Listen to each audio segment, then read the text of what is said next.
Okay, so this is going to be the new Blue Dream tank, or one of them. I love Blue Dream, so if I can get a couple of good colonies going, I'll be happy.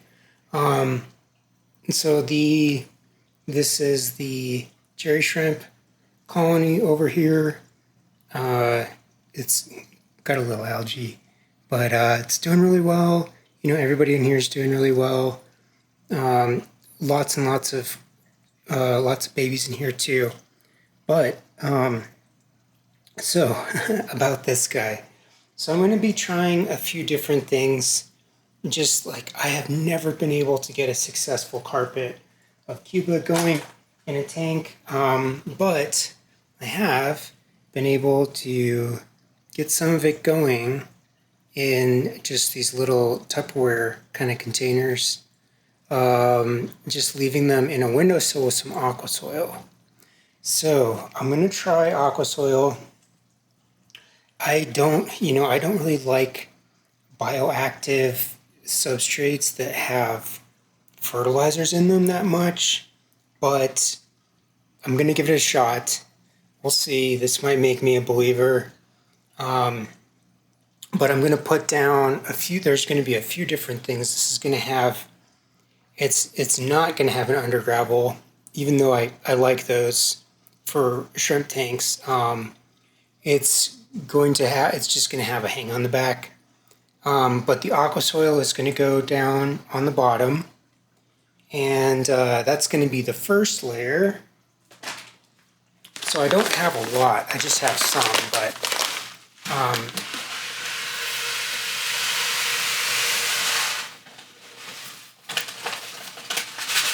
so if you didn't know, aqua soil has fertilizer in it. It has ammonia and nitrates, I think, and it also changes the pH of your water. It kind of buffers the pH, makes it slightly softer,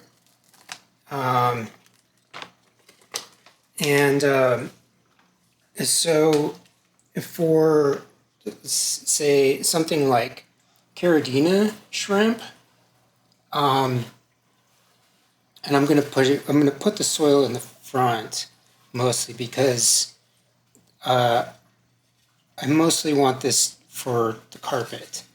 And then stuff can put its roots into it, and that's fine. But back here I'm going to have kind of like some rock back here. So, well, it doesn't matter. That's fine. So the Cuba, right?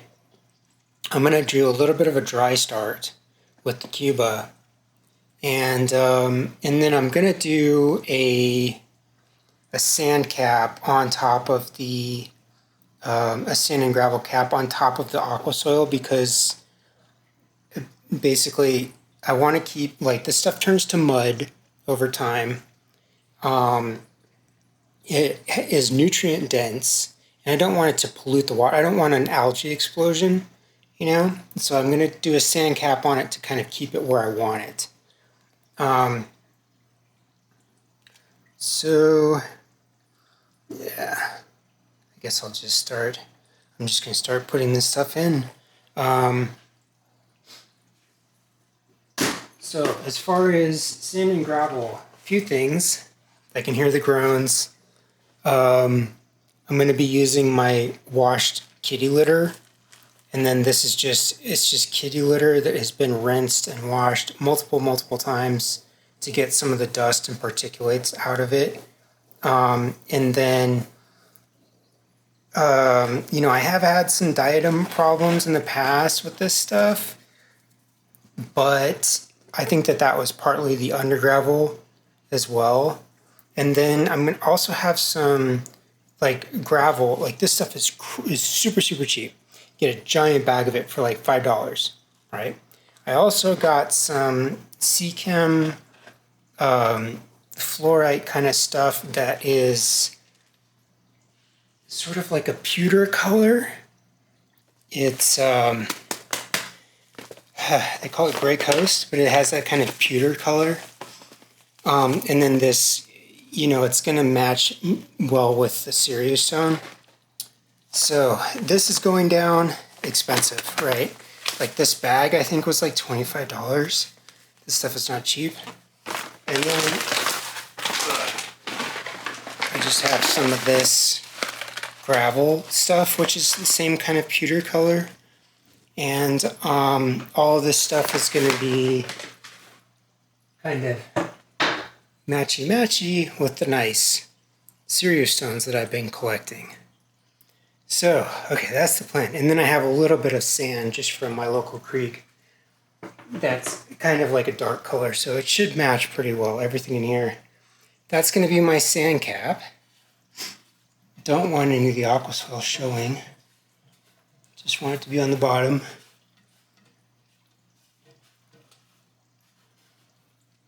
So next, I'm just going to mix all that stuff together and put a cap down, and then I'm going to start putting the big rocks in and work my way from biggest to smallest.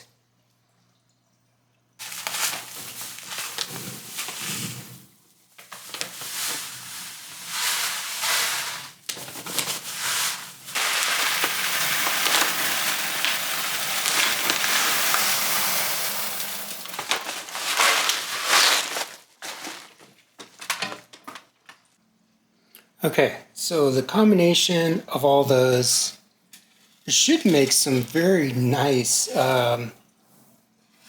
happy place for some plants to put their roots down.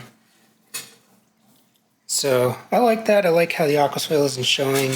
I really like the combination of those colors. And with the serious stone, it looks very nice. It looks very matchy-matchy. So, cool. Okay. So the big guys go down first. I have quite a bit of serious stone that I've been collecting. I love that stuff. It's my favorite stone for aquascaping. And hopefully this is going to be really pretty, very aesthetic when it's done. So I'm going to start arranging some stones. So generally speaking, good rule of thumb is always put in your biggest stones first. There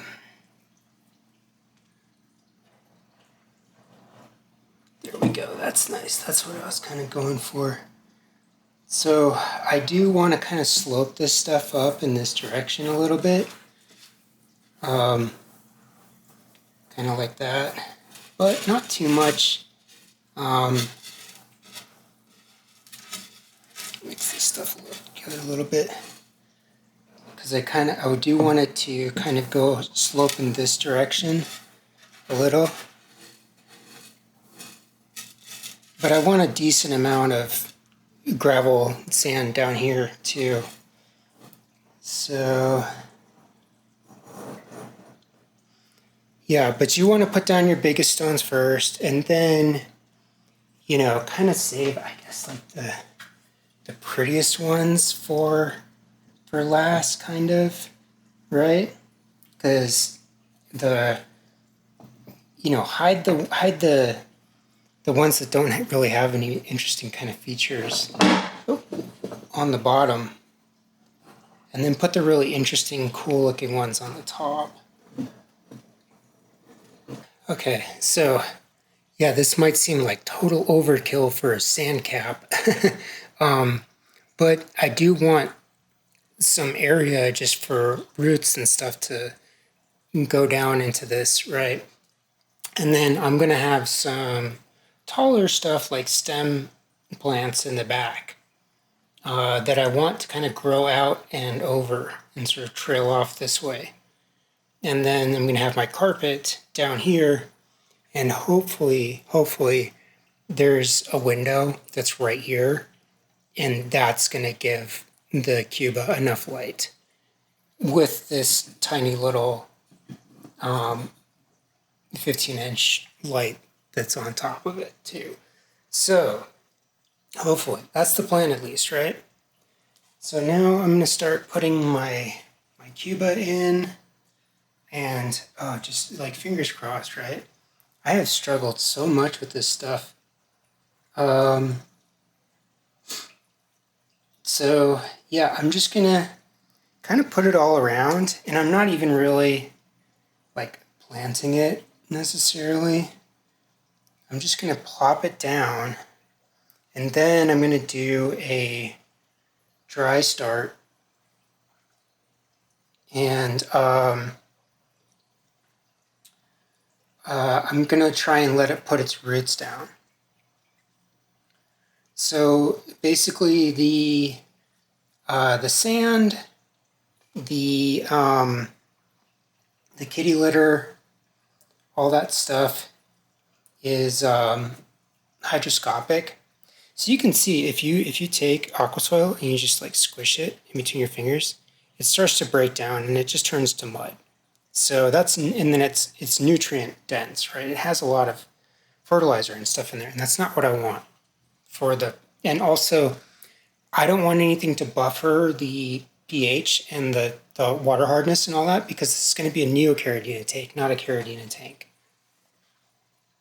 So, anyways, yeah, I have quite a bit of this stuff, and it's going to be painful to watch it all just melt. But hopefully, fingers crossed. I mean, it's been so easy to just grow in a windowsill. How about in an aquarium?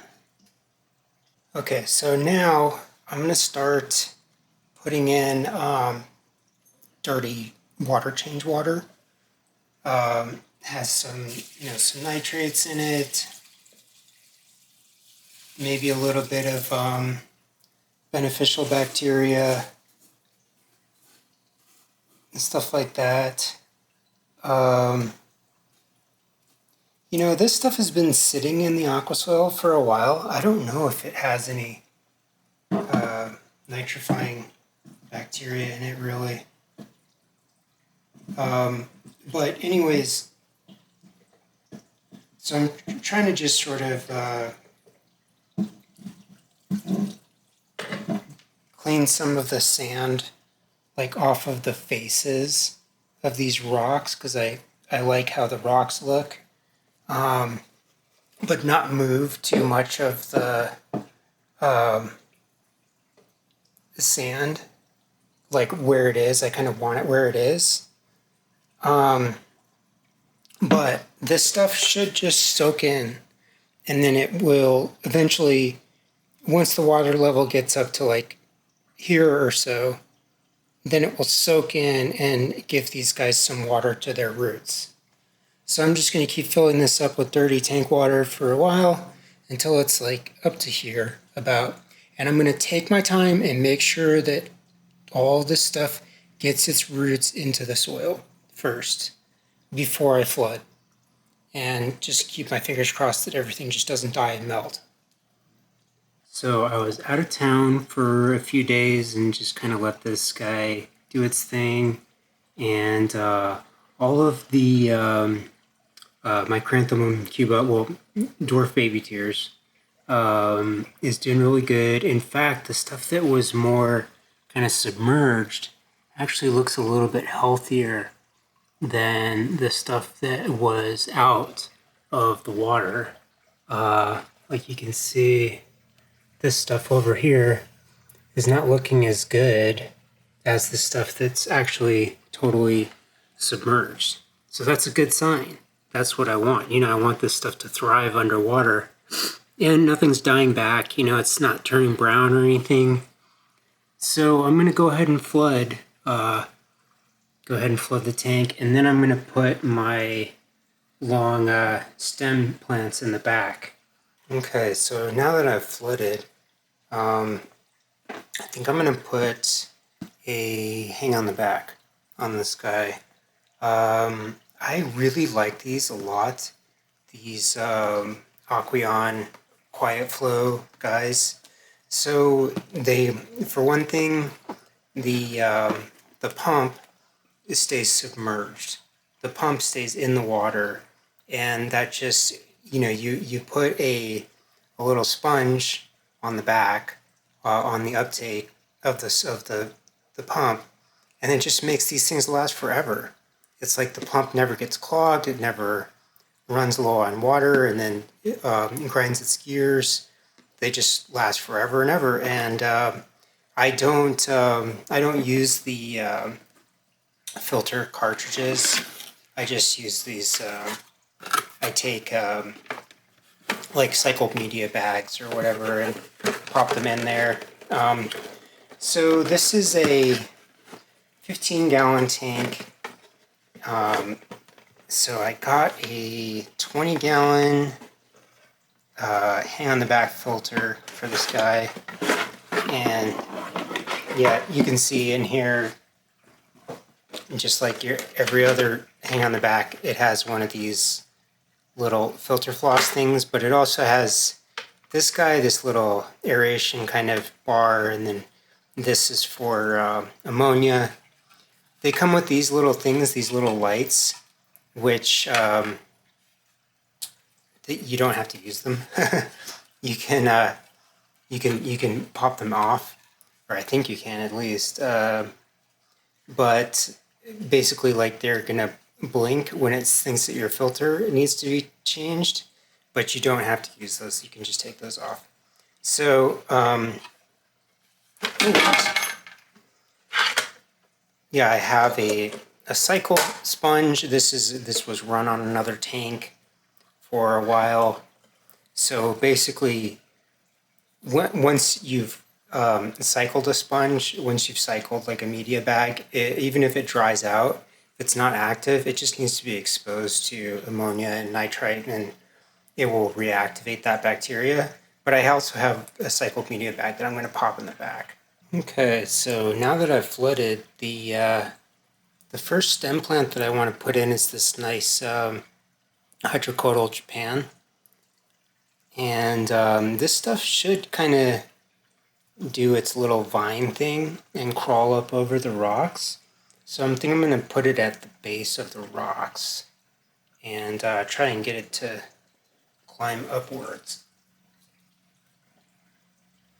And it's been going in another tank. It's been submerged.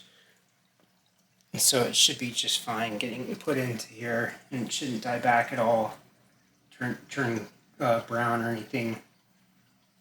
Just growing in some rock wall.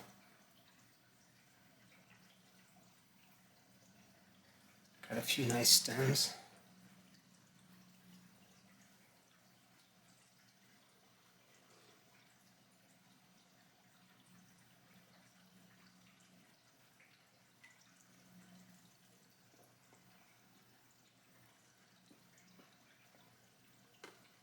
Got some other decorations that I want to put in too. I found these cool little Buddha statues. A little Buddha in as well. It'd be really cool if I could get the hydrocodal Japan to grow around him.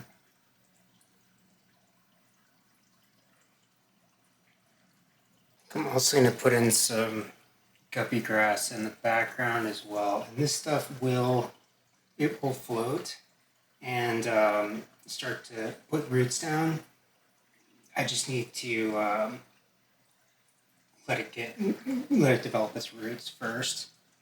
So this is kind of the floaty stuff. And then I've kind of painted myself into a corner a little bit as far as a filter goes. I think I know what I want to do.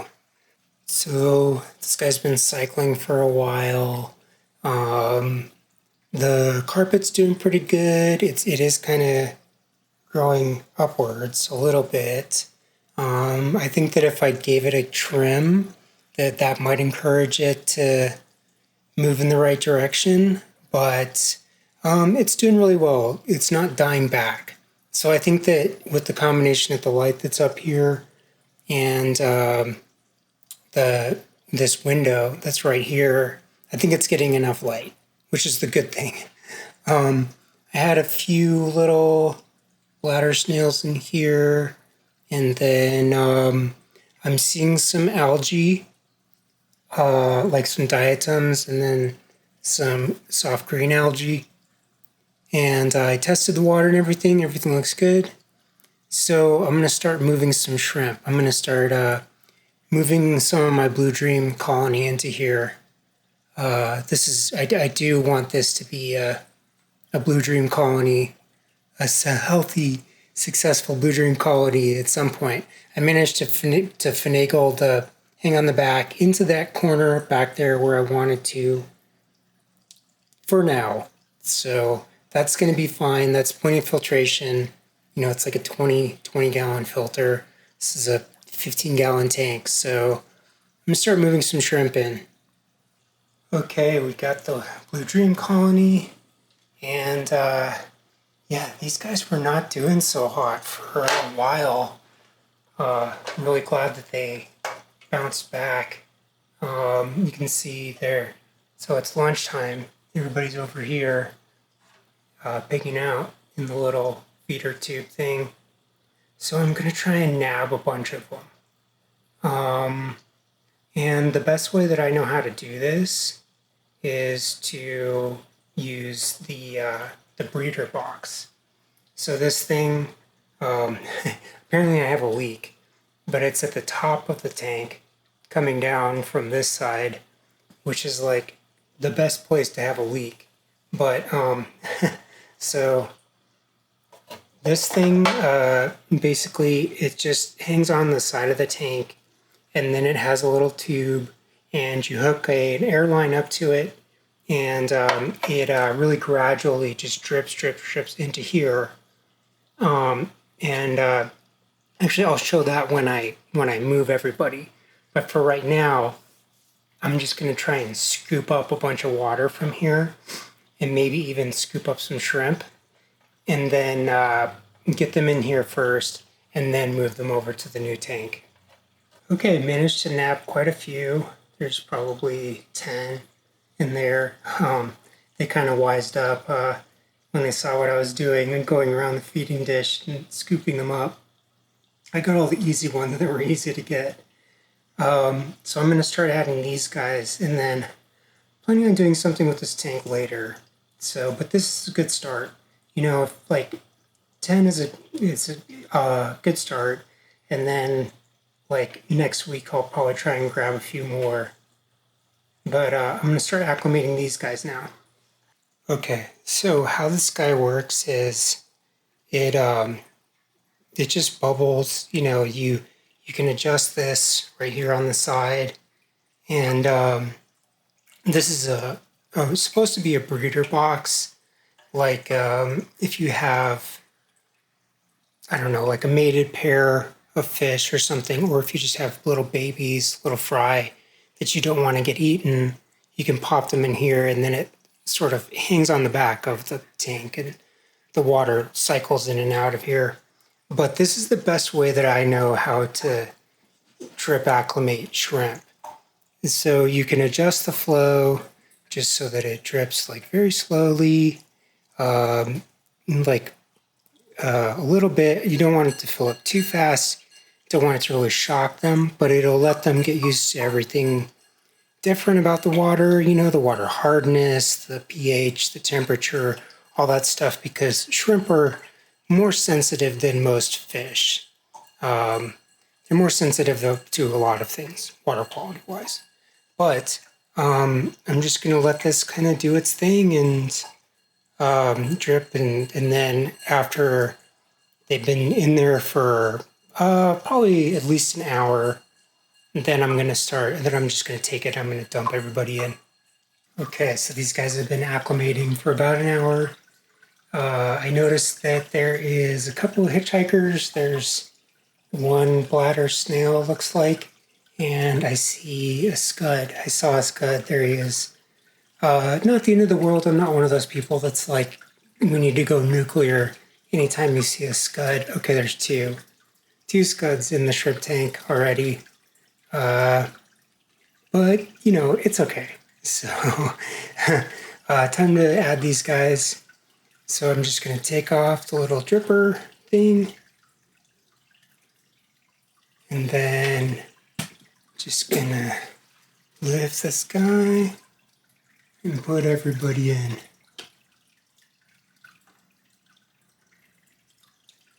them home.